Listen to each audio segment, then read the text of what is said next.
ဆိုင်ကလေးလိုင်စင်ပါနဲ့ရနေပြီဒါတော့တရင်ကောင်းမှာဒါတော့ဇင်းနဲ့ဒီဇိုင်ယာကျွဲဘိန်းဆိုင်ကပဲဖြစ်ပါတယ်ဒီဇိုင်ယာ125ဆိုင်ကလို့လည်းခေါ်ပါတယ်ခင်ဗျာအင်ဂျင်ပါဝါကတော့125cc နဲ့ပဲဖြစ်ပါတယ်အင်ဂျင်ပါဝါ125cc မို့လို့အယုံဆွဲကောင်းမှသိကြပါတယ်ဘိကဘာတွေမှာဆိုရင်လည်းဇင်းနဲ့ဒီဇိုင်ယာဆိုတဲ့စတစ်ကာလေးကကြည့်ပါဦးများရွှေရောင်လေးကအနာကွက်ထားတာတော်တော်ကိုလှတယ်ပြီးတော့ဒီမှာဆိုရင်လည်းရွှေရောင်မြင်းတန်းလေးကကြီးတဲ့သူတိုင်းကိုဆွဲဆောင်မှုရှိစေမှာသိကြပါတယ်ငွေတွေကတော့စပုတ်တန်ငွေနဲ့ထုတ်လုပ်ပေးတာပါတယ်စပုတ်တန်စုစုပေါင်း36ချောင်းနဲ့ရစ်လောက်ဖန်တီးပေးတာကိုတွေ့ရပါတယ်နောက်ခွေရဲ့တိုင်ယာကတော့2.50စက္ကွန်စိုက်တာနဲ့ထုတ်လုပ်ပေးတာပါ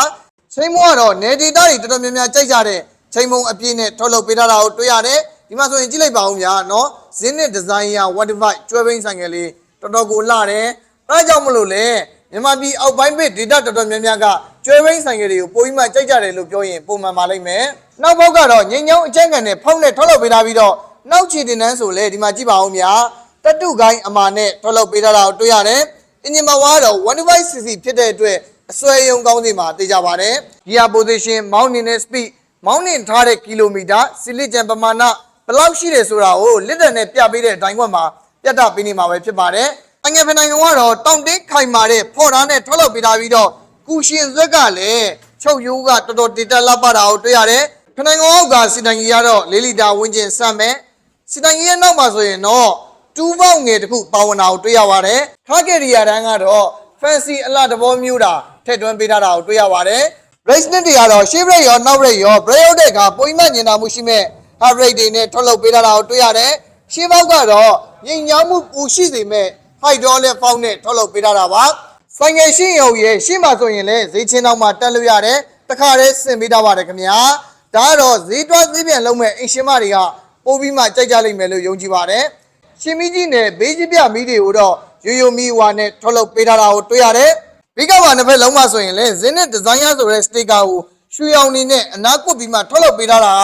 လူကြီးတွေကြားမှာလည်းဆွဲဆောင်မှုရှိစေမှာအိတ်ခံပါပဲဒီဆိုင်ငယ်ကတော့ model က2025 model ပါ